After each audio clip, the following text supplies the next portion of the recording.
안녕하세요. 저는 올해 65, 이름은 김복래라고 합니다. 제 얘기를 어디서부터 시작해야 할지 모르겠네요. 사람들이 제게 늘 그럽니다. 아이고, 복래 씨는 참 고생 많았다. 네, 맞습니다. 저는 정말 고생만 하다 여기까지 왔습니다. 22살에 남편을 만나 아이 낳고 살림했는데 세상은 제 편이 아니었죠. 남편은 술만 마시면 손찌검하고 돈도 안 벌어오고 결국 30도 되기 전에 홀몸이 됐습니다. 남편이 사고로 죽고 저는 어린 아들 하나 안고 남은 인생을 살아내야 했습니다. 그때 제 다짐이 아직도 귀에 맴돕니다. 내 새끼, 내가 어떻게든 사람 만들어내겠다. 내 한 몸 부서져도 얘는 꼭 대학 보내겠다. 그 약속 하나로 살아왔습니다. 새벽에는 남의 집 청소하고 낮에는 시장 좌판 깔고 생선 팔고 밤에는 공장에 가서 봉제 일을 했습니다. 손가락에 바늘이 수십 번 박혀도 피가 나도 꿰매어 바느질을 이어갔습니다. 그렇게 해서 제 아들 준호를 키웠습니다. 대학까지 보냈고 취직까지 시켰습니다. 엄마 나 결혼한다 했을 때는 눈물이 왈칵 쏟아졌습니다. 이제야 보람이 오는구나 싶었거든요. 며느리 유진이를 처음 봤을 때도 그랬습니다. 요즘 애들은 조금 버릇 없어도 다 그러려니 했습니다. 성격이 좀 세고 입버릇이 야박해도 요즘 세대니까 하고 넘어갔죠. 제 아들이 좋아한다는데 제가 무슨 말을 더 할 수 있겠습니까? 하지만 그날 바로 사단이 났습니다. 추석도 아닌데 아들이랑 며느리가 내려왔습니다. 오랜만에 집이 북적이고 좋았어요. 동네 친한 아주머니들 두어 불러다 막걸리 한잔 하고 있었거든요. 기분이 좋아서 며느리에게 가볍게 말했지요. 유진아, 사과 좀 깎아오너라. 칼거기 있더라. 저는 그냥 아무렇지 않게 부탁했어요. 그런데 그 아이 제 눈을 빤히 쳐다보더니 아주 싸늘하게 말하더군요. 저 그런 거 못해요. 어머니가 직접 하세요. 그 순간 제 귀를 의심했습니다. 며느리가 사과 하나 깎기 싫다니. 웃으면서 농담하는 줄 알았는데 그 얼굴이 진지하더라고요. 옆에서 듣던 동네 아주머니들 얼굴이 굳었습니다. 제가 다시 말했지요. 아니, 며느리가 이런 자리에서 시어머니 도와야지. 손님들도 있는데 사과 깎는 게 뭐가 어렵다고. 그런데 유진이가 더 큰 소리로 맞받아쳤습니다. 어머니, 전 그런 구식 생각 싫어요. 저 부려먹을 생각 마세요. 전 제 인생이 있고 여기 시골까지 내려와서까지 이런 거 하고 싶지 않아요. 제 얼굴이 확 달아올랐습니다. 그런데 더 기막힌 건 제 아들이었습니다. 준호가 저를 노려보며 이러는 겁니다. 엄마, 요즘 시대가 어느 때인데 며느리한테 이런 걸 시켜요? 그냥 엄마가 하시면 되잖아요. 괜히 유진이 힘들게 하지 말아요. 그 순간 제 심장이 쿵 내려앉았습니다. 내가 피땀 흘려 키운 아들이 이제 와서 자기 마누라 편만 드는 겁니다. 그날 이후 제 인생은 송두리째 흔들리기 시작했습니다. 며느리 한마디에 불붙은 불길은 순식간이었습니다. 그날 이후로 집안 공기는 텁텁하게 변했고 동네 시선도 심상치 않게 느껴졌어요. 제가 젊었을 때는 이런 일로 싸움이 나면 동네 어른들이 다 나서서 말려주었는데 요즘은 달랐습니다. 사람들은 스마트폰으로 사진 찍고 카톡방에 올리고 금세 여기저기 퍼뜨리더군요. 저는 그게 너무 무서웠습니다. 그런데 더 무서운 건 제 아들 준호가 그런 분위기에 편승해버린 겁니다. 사건이 터진 날 저녁 저는 장사를 마치고 집에 와서 설거지를 하다가 카톡 울리는 소리를 들었습니다. 우리 가족 단톡방이었죠. 보통은 친척들이 장보라는 말이나 동네 소식이 오가는 곳인데 그날은 아니었어요. 준호가 먼저 톡을 올렸습니다. 엄마, 오늘 일은 좀 마음에 상처가 됐습니다. 우리 집 규칙은 서로 존중입니다. 앞으로 이런 일로 불편하시면 저희에게 말해주세요. 다만 서로 서운한 일 생기면 바로바로 해결하죠. 어떻게 보면 그건 예의 바른 말처럼 보였습니다. 그런데 바로 아래 유진이의 답장이 올라왔습니다. 맞아요. 저희는 도시 생활 방식으로 살아왔습니다. 시골식 강요는 양보할 수 없습니다. 엄마의 방식이 불편하셨다면 죄송하지만 저는 제 방식으로 살 겁니다. 그 메시지를 읽는 순간 제 가슴이 얼어붙었어요. 불편하다면 죄송하지만 그 말 끝엔 비아냥이 서려 있었습니다. 저는 바로 답을 달았습니다. 너희가 불편하면 내가 뭐 어떠냐? 그런데 손님 앞에서 사람을 그렇게 창피하게 만들 줄은 몰랐어. 내가 사과 깎는 게 그렇게 큰 죄냐? 제 메시지의 반응은 빠르게 돌아왔습니다. 준호가 전화를 걸었죠. 받을 수밖에 없었습니다. 엄마, 이번 건 엄마 탓이 아니다. 요즘 세상은 다 달라. 며느리도 자기 생활이 있고 우리가 존중해야 해요. 내가 내 아들이 맞아? 내가 너를 키워 대학까지 보냈다. 내가 지금 무슨 말을 하는 거냐? 목소리가 높아지자 준호는 더 단호해졌습니다. 엄마, 이제부턴 그만하세요. 계속하시면 우리 관계는 여기까지입니다. 그 말은 칼보다도 날카로웠습니다. 여기까지라는 말은 단지 한마디의 경고가 아니라 관계의 선을 긋는 선언 같았어요. 저는 그 자리에서 휴대폰을 내려놓고 손을 떨었습니다. 주방 창밖으로 보이는 바다색이 푸르렀는데 제 가슴은 누런 먼지로 뒤덮인 것 같았습니다. 그 다음 며칠은 지옥이었어요. 동네 어르신들이 가게에 올 때마다 저를 힐끔 보더니 어떤 이는 너무했다 하고 어떤 이는 요즘 며느리들 독하더라 하며 저를 말렸습니다. 그게 더 화가 났습니다. 제가 잘못한 건 인정해야죠. 그러나 제 잘못을 적당히 놓아둘 수 있는 것도 사람 마음 아닙니까? 그런데 그들은 제 뒤에서 수군거리며 저를 옹호하지 않았어요. 더욱 충격적인 건 소문 전파였습니다. 어느 날 점심때 동네 분들이 모여있는 자리에서 누가 제 얘기를 꺼낸 겁니다. 복래 씨, 며느리한테 사과 좀 깎으라 했다고 하더라. 요즘 며느리들 그런 건 못하나 보네. 목소리 하나하나가 가시처럼 박혔습니다.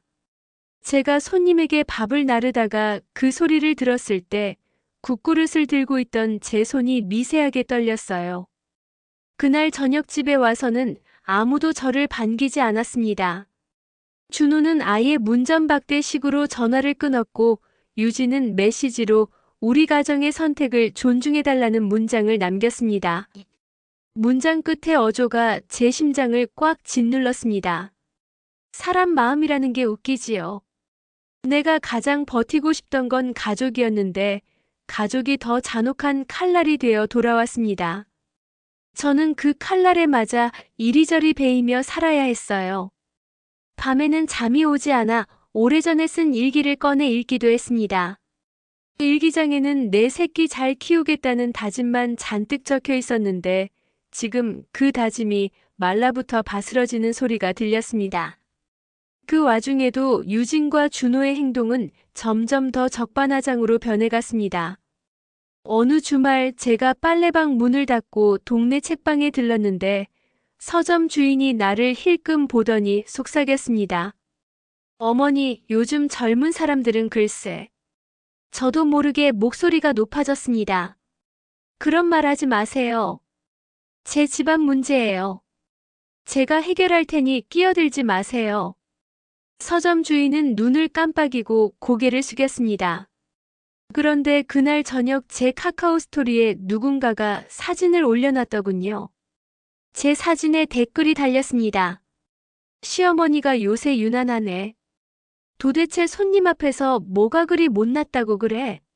누가 찍었을까요? 제 얼굴을 찍어 올린 그 손은 도대체 누구였을까요? 알 수가 없었습니다. 이 동네엔 누가 어느 편인지도 모를 정도로 금세 쪼개져 있었어요.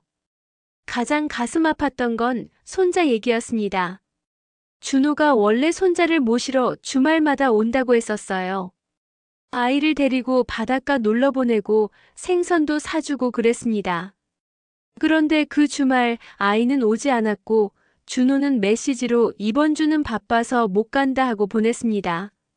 저는 가만히 있었어요. 며칠 후 실수로 준호의 아들 사진이 올라온 것을 보게 됐습니다. 소셜미디어에 올라온 그 사진 속에서 제 손자는 놀이공원에서 웃고 있었고 제 마음은 그날로 후려맞은 주먹처럼 부서졌습니다. 회사 일 때문에 못 간다던 그날 실제로는 놀이공원에 있었다니. 저는 어쩔 수 없이 핸드폰을 내려놓고 바다를 바라봤습니다. 파도는 아무 일 없다는 듯 밀려왔다 빠져나갔습니다. 그러나 제 마음은 밀려온 파도에 쓸려나가기도 전에 무너져 내렸습니다. 더 이상 참을 수가 없었습니다. 제가 처음으로 한 행동은 가족 단톡방에 길게 글을 올리는 일이었습니다. 요즘 제가 느낀 상처, 제가 준호를 위해 얼마나 죽도록 일했는지, 가끔은 엄마도 집에서 쉬고 싶다고 며느리에게 부탁한 사과 하나가 뭐 그리 큰 문제냐고. 글을 올리고 나서도 한참 울었습니다. 그런데 돌아온 건 차가운 반응뿐이었어요. 준호는 가족 문제는 외부로 알리는 게 아니라며 제 메시지를 캡처해 엄마의 이웃들과 공유했고, 유진은 그것을 증거로 엄마가 가끔씩 도를 넘는다라고 더 증폭시켜 이야기했습니다. 제 글을 캡처해서 돌린 사람이 과연 누구였을까요? 아마도 제 가족이었겠지요. 그 일로 저에 대한 동정표는 한동안 사라졌습니다. 대신 조롱과 비웃음이 늘었지요. 저는 속으로 끓었지만 밖으로는 아무것도 못했습니다. 저는 그저 빨래방 문을 닫고 깊은 밤에 울었습니다. 왜 내 삶이 이렇게까지 비틀어지는지 모르겠더군요. 제가 아들을 위해 했던 모든 투자는 보답으로 돌아오지 않았습니다. 대신 배신과 조롱으로 돌아왔지요. 그리고 그때부터 제 안에서는 아주 차가운 결정이 자라기 시작했습니다. 의대로 당하기만 할 수는 없다는 생각이었습니다. 저는 평생을 손으로 일구어온 게 있었어요. 작은 가게 하나, 구청 근처에 허름한 다세대 주택 하나, 선대에서 물려받은 땅 두어 필지. 제가 그 얘기를 꺼낸 적은 거의 없었습니다. 왜냐하면 저는 돈으로 자식을 움직이려는 사람이 아니었거든요. 그러나 사람 마음이라는 게 점점 더 아파오면 그 아픔은 다른 형태의 힘으로 바뀌기도 합니다. 내가 이러려고 모았나라는 생각이 드는 순간 저는 결심했습니다. 이건 보복이 아니라 정당한 권리 찾기일 뿐이라고. 그 결심은 아직 누구에게도 말하지 않았습니다. 차곡차곡 서류를 정리하고 변호사 상담을 예약하고 집안의 권리관계를 다시 확인했습니다. 저는 밤마다 장부를 꺼내보며 숫자를 세었습니다. 이 땅의 임대료가 이만큼, 이 가게의 수익이 저만큼 표 하나하나 채워나가는데 어쩐지 가슴이 시원했습니다. 복수라고 하기엔 아직은 냉정한 계산이었어요. 하지만 마음속 깊은 곳에서는 복수의 불씨가 서서히 잔뜩 달아올랐습니다. 그렇게 저는 살아갔습니다. 낮에는 빨래방 주인이요. 밤에는 서류 더미를 들여다보는 사람이 되었죠. 사람들은 제가 변했다고 했습니다. 복례가 달라졌더라 하더군요. 제가 달라졌다기보다 그들을 향한 제 태도가 달라진 거겠지요. 저는 이제 완전히 무너져서 울어야 할 때와 차갑게 계산해야 할 때를 구분하려고 했습니다. 복수는 감정으로 하는 게 아니더라고요. 복수는 타이밍과 증거와 그 사람의 생애에서 가장 아픈 곳을 찌르는 정확한 곳에 놓아야 하니까요. 한편 집에서는 계속 적반하장의 말들이 흘러나왔습니다.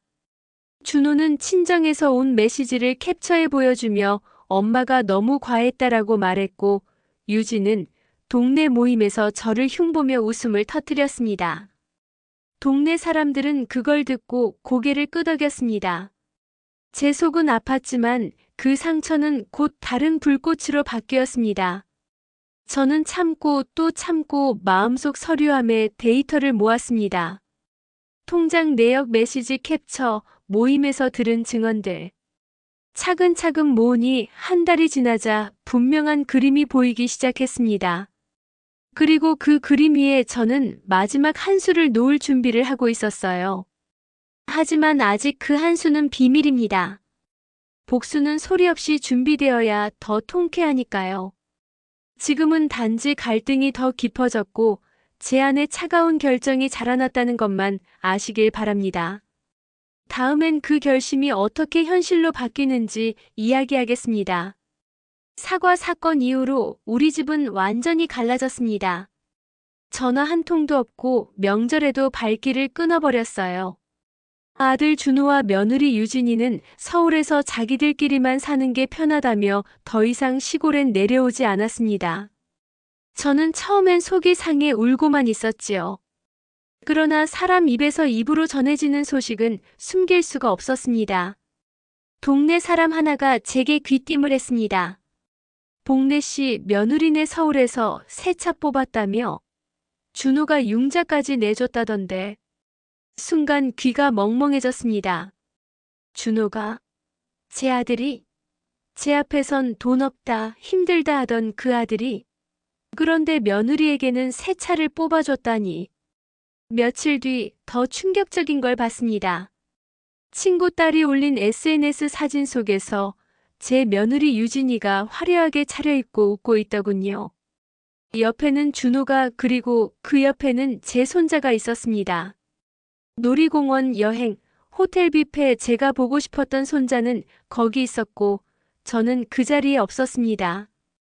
분노보다 더 큰 건 배신감이었습니다. 나한테는 바쁘다 하고 애 핑계 댔으면서 결국은 즐기고 있었구나. 저는 전화를 걸었습니다. 준호야, 이게 뭐니? 내가 회사 때문에 바빠서 못 온다던 날 내 아들 데리고 여행 다녀온 거 엄마 눈으로 다 봤다. 준호는 잠시 침묵하다가 아주 싸늘하게 대답했습니다. 엄마, 왜 제 사생활을 엿보세요? 저희가 어디서 뭘 하든 엄마 허락 받아야 합니까? 그 목소리에 저는 숨이 막혔습니다. 사생활? 내가 내 아들인데, 내가 내 손자인데 그게 사생활이니? 엄마한테는 거짓말하고 세상 사람들한테는 웃으면서 사진 찍는 게 그게 사생활이야?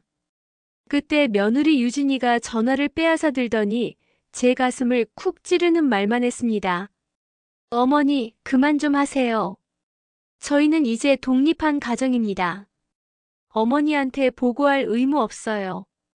그리고 솔직히 말씀드리면 어머니 방식이 너무 답답해요. 저희는 우리 방식대로 살 겁니다. 순간 제 손에서 휴대폰이 덜컥 떨어졌습니다. 보고할 의무가 없다, 그 말이 그렇게 칼 같을 수가 없더군요. 며칠 후 또 하나의 진실이 드러났습니다. 저는 우연히 은행에 갔다가 제 이름으로 된 통장 내역을 확인했습니다. 분명히 제가 쓰지도 않은 대출이 잡혀 있었습니다. 순간 머리가 하얘졌습니다. 누가 제 인감을 썼을까요? 집안을 샅샅이 뒤져보니 서랍 속 도장이 사라졌던 겁니다. 머릿속이 복잡했습니다. 혹시 준호? 가슴이 쿵쾅거리며 전화를 걸었지요. 준호야, 혹시 내가 내 도장 쓴 거냐? 아들은 한동안 침묵하다가 한숨을 푹 내쉬며 대답했습니다. 엄마, 잠깐 빌렸어요. 유진이 학원비랑 생활비가 좀 급했거든요. 곧 갚을게요. 너무 크게 생각하지 마세요. 그 말에 저는 피가 거꾸로 솟구치는 기분이었습니다. 잠깐 빌렸다. 내 허락도 없이 내 도장을 써. 그게 도둑이지 빌린 게 아니야. 그러자 며느리 유진이가 옆에서 끼어들었습니다. 어머니, 저희가 언젠 못 갚습니까? 그렇게 유난 떠실 필요 없어요. 지금 세상은 부모 재산, 자식들이 쓰는 거 당연한 거예요. 그 말 정말 기가 막혔습니다. 부모 재산은 자식 거라니 저는 그날 밤 이불을 뒤집어 쓰고 한참을 울었습니다. 그러나 울음 끝에 남은 건 결심이었습니다. 그래, 너희가 그렇게 나오면 나도 더 이상 가만히 있지 않겠다. 저는 서류를 다시 꺼내 들었습니다. 제 손에 아직 남은 건물, 땅, 그리고 적금 통장. 그동안 혹시라도 하는 마음으로 숨겨두었던 것들. 이제야 비로소 깨달았습니다. 내 복수는 눈물이 아니라 종이 몇 장과 도장 하나에서 시작될 거라는 걸. 그날은 마을 경로당 잔치가 있던 날이었습니다. 저는 일부러 안 가려고 했습니다. 며느리 얘기가 또 나올까봐, 제 속이 문드러질까봐 두려웠거든요. 그런데 이웃 만옥이 댁이 억지로 끌고 갔습니다. 가만히 있으면 더 욕먹는다. 얼굴 보여야지. 그래서 억지로 갔는데 거기서 제 눈을 의심했습니다. 누가 잔치에 와 있던 줄 아세요? 바로 제 아들 준호와 며느리 유진이었습니다. 도대체 왜 거길 왔을까요? 저 몰래 서울에서 내려와 오히려 사람들 앞에서 자기들 좋은 얼굴 보여주려는 속셈이었지요. 잔치 분위기가 무르익을 즈음 동네 사람 하나가 저한테 묻더군요. 복래 씨, 아들 내랑 화해했나 봐. 오늘 다 같이 오고. 그 순간 며느리 유진이 제 앞에서 싱긋 웃으며 이렇게 말하는 겁니다. 어머니랑은 요즘 좀 거리를 두고 있어요. 저희 가정이 워낙 바빠서요. 하지만 이제는 저희도 독립해야죠. 세상 바뀌었는데 아직도 옛날식 강요하는 분들이 계셔서 힘들긴 해요. 그 말이 제 귓가에 쾅 하고 떨어졌습니다. 옛날식 강요하는 분들. 그게 바로 저라는 걸 모르는 사람이 누가 있었겠습니까? 사람들 웅성거리고 눈길은 다 제게 쏠렸습니다. 제가 꾹 참으려는데 준호가 한술 더 떠서 큰 소리 쳤습니다. 맞아요. 엄마도 좀 바뀌셔야 해요. 저희는 서울에서 알아서 잘 삽니다. 엄마는 그냥 엄마 삶 살면 돼요. 그 순간 제 눈앞이 하얘졌습니다. 내가 평생 뼈 빠지게 고생해서 키운 아들이 온 동네 사람들 앞에서 저를 이렇게 짓밟을 줄은 정말 상상도 못했습니다. 저도 모르게 벌떡 일어나 소리쳤습니다. 이놈아, 내가 너를 어떻게 키웠는데 내 입에서 그런 말이 나오냐? 너 내 아버지 묘 앞에 가서 그 말할 수 있냐? 순간 공기가 싸늘해졌습니다. 사람들이 웅성대며 저와 아들을 번갈아 쳐다봤습니다. 그런데 유진이가 아주 태연하게 제 눈을 보며 말했습니다. 어머니, 그런 거 그만하세요. 저희가 어머니 노후 책임질 생각 없어요. 각자 삶이 있는 거죠. 그 말이 마지막 불꽃이 되어 제 속을 폭발시켰습니다. 그래, 내 말대로 각자 살자. 내가 필요할 땐 내 도장 함부로 가져다 쓰고 내 피 같은 돈으로 차 뽑을 땐 언제고 이제 와서 내 노후는 내 책임 아니라고. 뻔뻔하기가 하늘을 찌른다. 잔치 자리가 순식간에 아수라장이 됐습니다. 저는 결국 그 자리를 뛰쳐나와 버렸습니다. 집으로 돌아오는 길, 제 다리는 후들후들 떨렸습니다. 하지만 이상하게도 눈물은 나오지 않았습니다. 대신 머릿속에 한 가지 생각만 맴돌았습니다. 좋다. 그렇게 독립이 하고 싶으냐? 그럼 진짜로 독립시켜주지. 내가 죽어도 너희 손에 떨어질 돈은 없을 거다. 그날 밤 저는 변호사 사무실에 전화를 걸었습니다.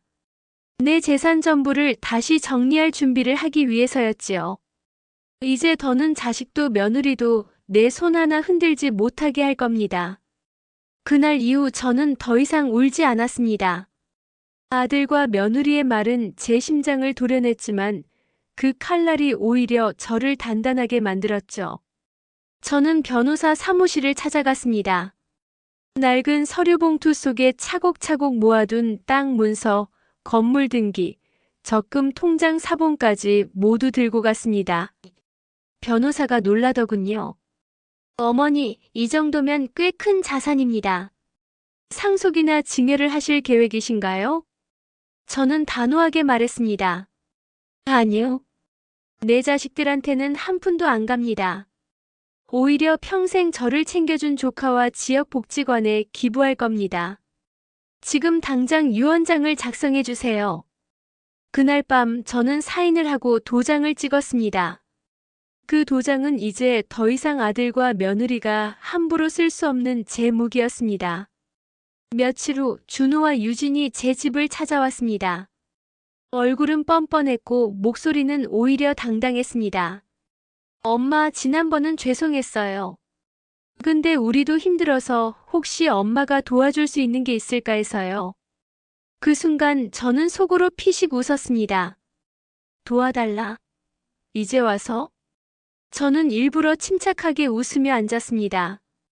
그래, 너희 힘든 거 안다. 그래서 내가 준비한 게 있다. 저는 책상 서랍에서 한 봉투를 꺼냈습니다. 여기 내 유언장이야. 내 전 재산은 조카와 지역복지관에 기부한다. 너희한테는 한 푼도 없다. 순간 준호 얼굴이 사색이 됐습니다. 엄마, 그게 무슨 말이에요? 우리 가족인데. 그때 제가 단호하게 말했습니다. 내가 언제부터 내 가족이었냐? 나를 사람 앞에서 욕보이고 내 돈 몰래 끌어다 쓰고 나를 짐 취급했잖아. 이제 내 말대로 각자 삶 살면 되지 않겠냐? 나는 내 방식으로 살고 너희는 너희 방식으로 살아라. 근데 내 돈으로는 못 산다. 유진은 얼굴이 하얗게 질리더니 소리쳤습니다. 어머니, 이건 부당해요. 부모 재산은 자식한테 물려줘야죠. 저는 비웃듯 말했습니다. 부당. 법적으로 이미 다 정리했다. 앞으로 내 돈은 내 손에 갈 일 없다. 내가 그토록 원하던 독립, 이제 진짜 독립해서 살아라. 그날 두 사람은 집을 뛰쳐나갔습니다. 동네 사람들에게는 금세 소문이 퍼졌습니다. 복래 씨가 재산 전부 기부한다더라. 사람들은 혀를 찼지만 제 속은 통쾌했습니다. 저는 더 이상 눈물이 아니고 웃음으로 하루를 보냈습니다. 아들과 며느리는 결국 제게 손 벌릴 수 없게 되었고 사람들 앞에서 저를 짓밟던 그 오만한 얼굴은 산산조각이 나버렸습니다. 이제 저는 말할 수 있습니다. 사과 한 번 깎으라 했다가 아들과 인연을 끊었지만 결국 통쾌하게 복수했다. 내가 평생 일궈온 재산 내 손으로 지킨 거니까 누가 뭐라 하든 내 뜻대로 할 겁니다. 이제는 후회 없어요. 인생 역시 혼자 사는 거였습니다.